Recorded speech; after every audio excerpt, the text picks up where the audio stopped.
जय श्री कृष्ण। आज हम एक हर राशि के इस जुलाई के महीने में क्या क्या असर होंगे, जो ग्रह बदलेंगे इनके, चंद्रमा बदलेंगे इनके, इस पे बात करेंगे हर राशि पर। तो सबसे पहले अपन ये देखें कि जुलाई के महीने में ग्रहों का क्या परिवर्तन आ रहा है। चंद्रमा तो बदल ही रहे हैं, सारी राशियों में घूम के 12 राशियों में एक महीने में घूम जाएंगे, लेकिन दूसरे ग्रह भी बदल रहे हैं। दूसरे ग्रहों में क्या बदल रहे हैं देखिए।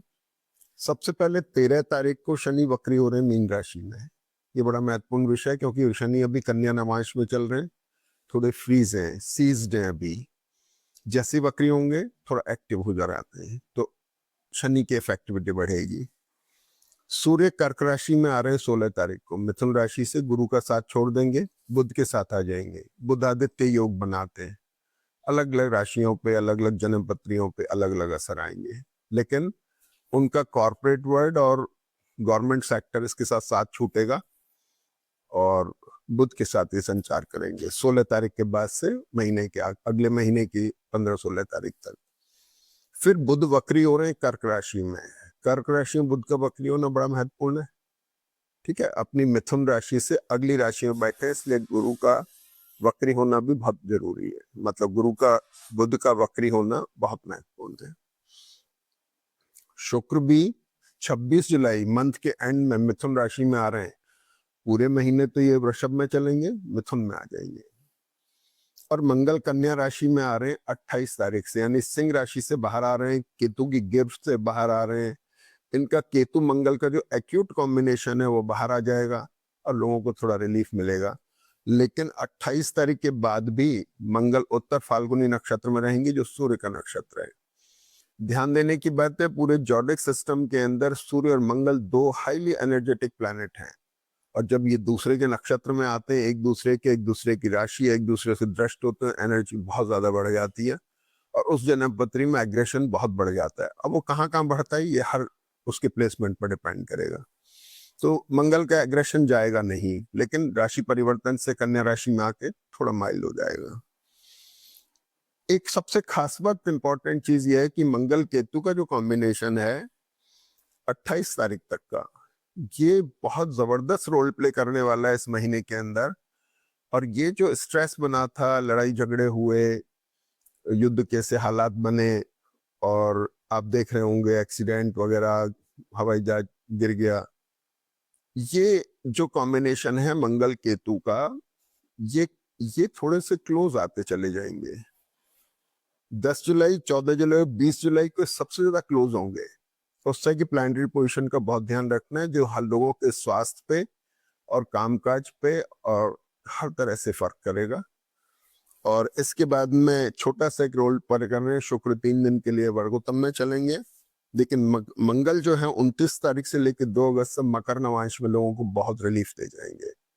कन्या राशि और मकर नवांश बहुत अच्छा योग मंगल बनाएंगे। तो ये मोटा मोटा हमने बताई आपको जुलाई के महीने की प्लानिटरी रीडिंग। चंद्रमा अपने हिसाब से प्ले करेंगे।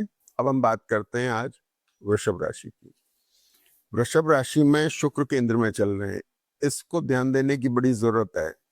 खास बात क्या है कि 11 से 14 जुलाई में शुक्र वर्गोत्तम में आ जाएंगे, और चंद्रमा के साथ ये होते हैं साथ में, जब ये लग्न में है तो इससे बढ़िया को बहुत अच्छा कॉम्बिनेशन है। चतुर्थेश ये हो गया, लग्नेश हो गया, षष्ठेश भी हुआ शुक्र, लेकिन ये अच्छा कॉम्बिनेशन है, प्लीजेंट कॉम्बिनेशन है। ऐसे लोग ट्रैवल करने की सोचेंगे, घूमने जाएंगे, थोड़ा सा मौसम का आनंद लेने की कोशिश करेंगे, सोच विचार के अच्छा निर्णय ले रहे हैं। सारी प्लैनेटरी पोजीशन के अंदर अगर हम देखें तो दूसरा कॉम्बिनेशन क्या बनता है इसमें, शुक्र जब मिथुन राशि में आते हैं तो भी अच्छी पोजीशन दे रहे हैं। शुक्र मिथुन राशि में 26 जुलाई को आएंगे, यानी इस पूरे महीने लगभग शुक्र वृषभ में ही रुकेंगे और अपने अलग अलग चंद्रमा की स्थितियों को इफेक्ट डालते रहेंगे। तो सबसे पहले चंद्रमा आ गए यहाँ पर 1 तारीख को, एंग्जाइटी है। 30 जून, 1 जुलाई, ध्यान रखने की जरूरत है।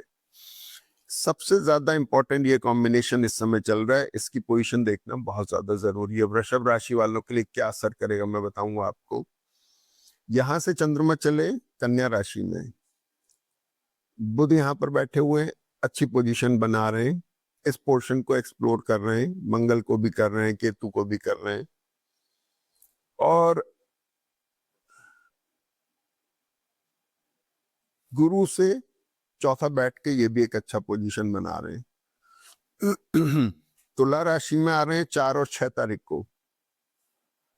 यहां पर इसके ऊपर राहु की दृष्टि हो गई, गुरु की दृष्टि हो गई, डिससेटिस्फैक्शन दे रहे हैं, वर्किंग में कंफ्यूजन भी डाल रहे हैं।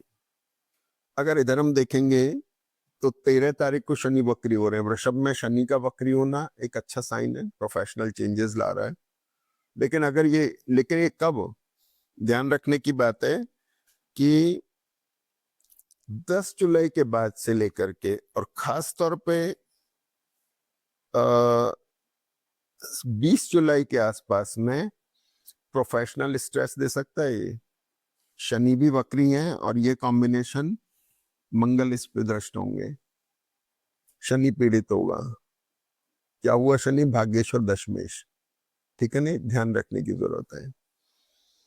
अब आ जाइए आप, चंद्रमा चले वृश्चिक राशि में 6 से 9 तारीख। ये कॉम्बिनेशन इस पर फिर इफेक्ट कर रहा है। जीवन साथी की सेहत का ध्यान रखना, उनको लेके कंसर्न हो सकती है, टेंशन हो सकती है। ट्रैवल अगर छो जाती है तो जगह छूट जाना एक अच्छा साइन मानते हैं, और वो उस जो नेगेटिव ऑरा होता है उससे दूर ले जाता है, तो लो रिलीफ मिल जाता है। अक्सर ऐसा होता है, और हम भी कोशिश यही करते हैं कि जब कोई बहुत स्ट्रेसफुल पोजीशन होती है तो ट्रैवल सजेस्ट करते हैं, और ट्रैवल ऑप्ट कर लेनी चाहिए। लेकिन इस कॉम्बिनेशन की वजह से आपको इन दिनों के ट्रैवल का बहुत ध्यान रखना है, केयरलेस नहीं होना, संभल के करना है। अचानक आ जाए, कहीं पैर में खिंचाव आ जाए, प्रोलॉन्ग सर्जरीज हो तो वो हो सकती है, इस समय में ध्यान रखने की जरूरत है। धनु राशि में चंद्रमा गुरु सूर्य से दृष्ट हो रहे हैं। धनु राशि के चंद्रमा आ रहे हैं 9 से 11 तारीख।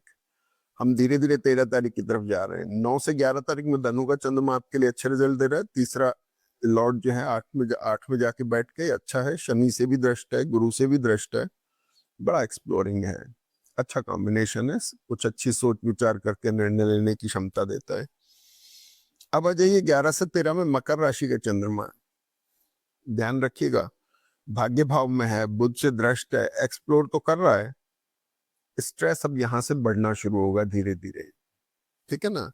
मंगल शनि को पीड़ित रखे हुए, तो ये हो गया। अब अगला चंद्रमा कुंभ राशि में आ रहा है, जो आ रहा है आपका 13 से 16। यहाँ पे शनि वक्री हो गए, कुंभ राशि का चंद्रमा है, इफेक्ट डाल रही है आपकी पत्री के ऊपर। कब आ रहा है इफेक्ट? ये कुंभ राशि का जैसे ही चंद्रमा आता है 13 से 16 का, आपको ध्यान रखने की जरूरत है। प्रोफेशनल पार्ट पे चेंजेस आ सकते हैं, प्रोफेशनल स्ट्रेस डेवलप हो सकता है, चेंज की तरफ एटीट्यूड जा सकता है। अब प्रोफेशन के नाम पे हम नौकरी पेशा लोगों के लिए नौकरी मानते हैं, और बिजनेस वालों के लिए बिजनेस मानते हैं।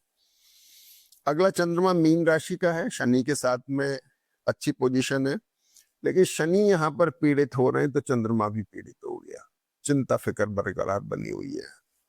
मेष का चंद्रमा द्वादश में गया, तृतीय होने के बाद द्वादश में बुरा नहीं है, ठीक है, लेकिन इस कॉम्बिनेशन की दृष्टि की वजह से ये थोड़ा सा ध्यान रखने की जरूरत है। इस कॉम्बिनेशन ने 11, 12 और 1 इन तीनों राशियों के ऊपर असर डाल दिया।